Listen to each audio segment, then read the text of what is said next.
The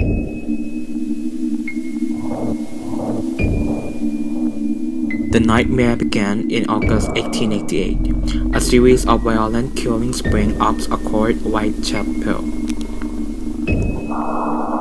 No woman is safe, and not even Scotland Yard can find out who behind these hideous crimes. The only thing they know about the killers, those three words that keep family up at night, is his nom de guerre, Jack the Ripper.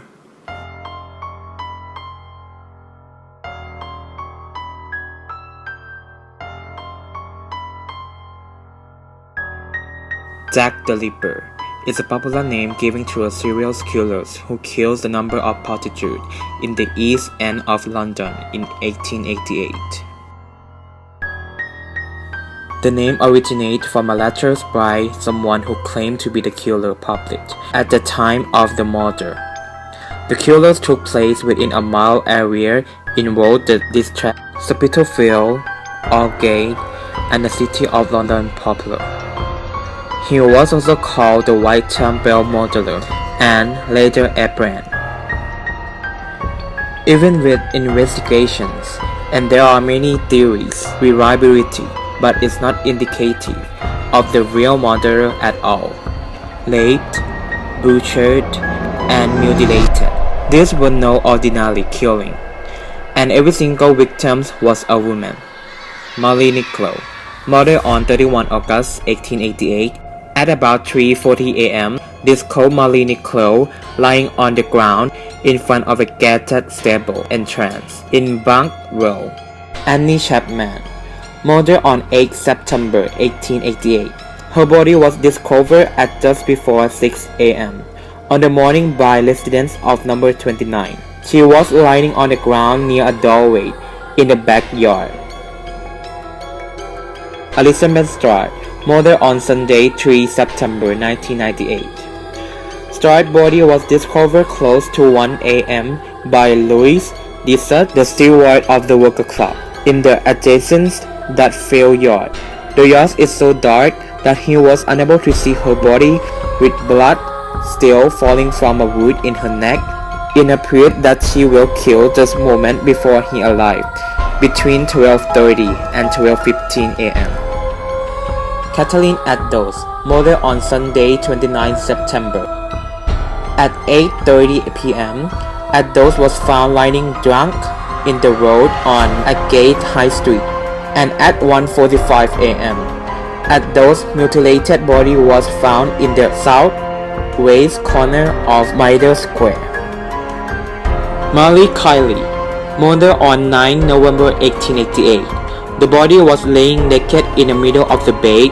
The whole of the surface of the abdomen and things was removed.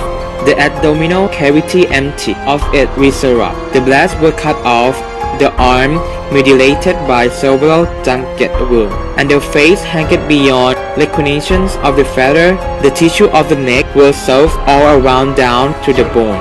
5 of these ladies were prostitutes and were killed early August and early November 1888. And there is no evidence to suggest that any of them know each other. They were in a both age and appearance. Most were drunk or thought to be drunk at the time they were killed.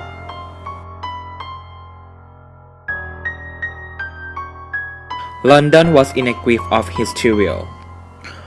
What has this woman done to deserve such brutal executions? The one link between them was their nighttime activity, prostitutions. Searching straight men, they met in the dark alley of London East and makes the perfect target for a witch's murder. But who was he? And more terrifyingly, where was he? Scotland Yard was in a great against times to crack his case before another woman was killed. But the British press couldn't get enough. Reader was gripped by this real-life 19th century horror and instead of cooperating with the police, the newspaper started lying to the audience to juice up the stories. Journalists were writing the whole letter, pretending to be the killers, and in one of these letters, the writer called himself Jack the Ripper, and so the legend was born. In November 1888, Jack committed his last Whitechapel killing. Somehow, the Ripper had outright Scotland Yard and certified his third for killing the fairer sex. It wasn't until the arrival of the murder letter from hell, the London police leaned on the convincing pace of the evidence from Jack from hell saw the letter. I sent you half the kidney I took from one woman, preserved it for you. To other piece I fried and ate. It was very nice. I may send you a blood knife that look it out if you only want the while longer. Signed, Catch Me When You Can.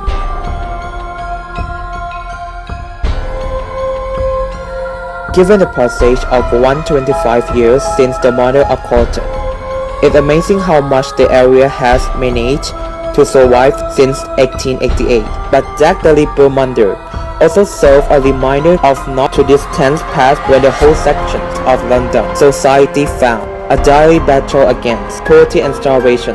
So who really was Jack the Ripper? He reminded a bogeyman from a shadow, and it's unlikely we will ever know his true identity.